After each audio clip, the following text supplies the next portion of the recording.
In our final hearing, you will hear a moment-by-moment account of the hours-long attack from more than half a dozen White House staff, both live in the hearing room and via videotaped testimony. There's no doubt that President Trump was well aware of the violence as it developed.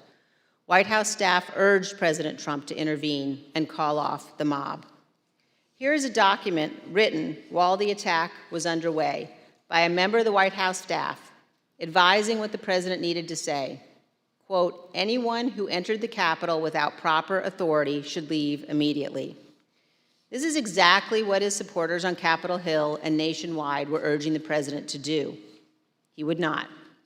You will hear that leaders on Capitol Hill begged the president for help, including Republican leader McCarthy, who was, quote, scared, and called multiple members of President Trump's family after he could not persuade the president himself. Not only did President Trump refuse to tell the mob to leave the Capitol, he placed no call to any element of the United States government to instruct that the Capitol be defended.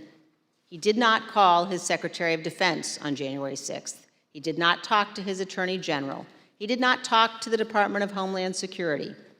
President Trump gave no order to deploy the National Guard that day, and he made no effort to work with the Department of Justice to coordinate and deploy law enforcement assets. But Vice President Pence did each of those things. For example, here is what General Milley, the chairman of the Joint Chiefs of Staff, testified to this committee. There were 2 or 3 calls with Vice President Pence. He was very animated, and he issued very explicit, very direct, unambiguous orders.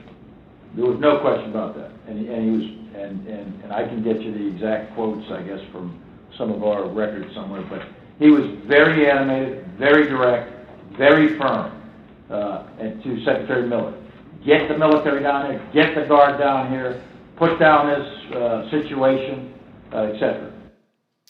By contrast, here is General Milley's description of his conversation with President Trump's Chief of Staff, Mark Meadows, on January 6th. He said, we have to kill the narrative that the Vice President is making all the decisions. We need to establish the narrative that that the president is still in charge and that things are steady or stable or what's that thing. I immediately interpret that as politics, politics, politics. Red flag for me personally, no action, but I remember it distinctly.